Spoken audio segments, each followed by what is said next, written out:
Drying white blast, yes. Dahil nga mga sis, unang-una, ito pa ay bleaching soap. So, pag mga bleaching, kailangan binababad siya sa katawan. And after that, meron siyang micro-peeling na lalabas sa balat nyo.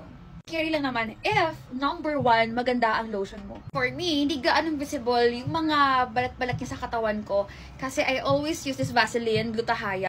Actually, two bottles ko na to. 2 bottles? 2 tubs. Ano ba tawag nito? Basta pangalawang gamit ko na to. Yung unang na-try ko is yung pink one. Second is ito. Lalo na ngayong pa-summer, mainit yung panahon. And of course, sa lugar namin, sobrang init talaga kasi malapit lang kami sa dagat. And it gives my skin super glowing talaga. Like, literal sis, kumikinang sa labas. Parang ganun. So, kailangan na taga-moisturize yung skin nyo. Kung nagpapalat mo yan, okay lang naman. Si Vaseline Gluta-Hya is from time to time nyo siyang gagamitin. Kasi yung ginagawa ko, ang bilis kong mag-dry up sa skin. Dahil siguro madalas hindi ako nagpapapawis. And madalas, minsan naka-aircon lang ako or nasa loob lang ako dito.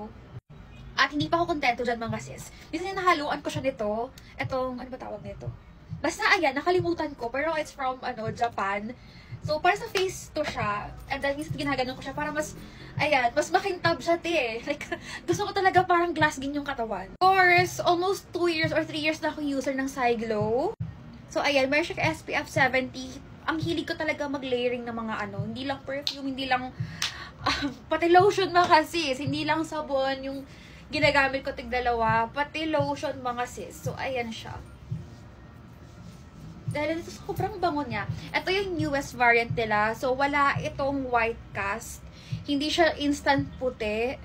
So, I think perfect ito kapag yung skin nyo is nagbabalat na from white blast. And sobrang bango niya, like literal. And then, ayan na siya.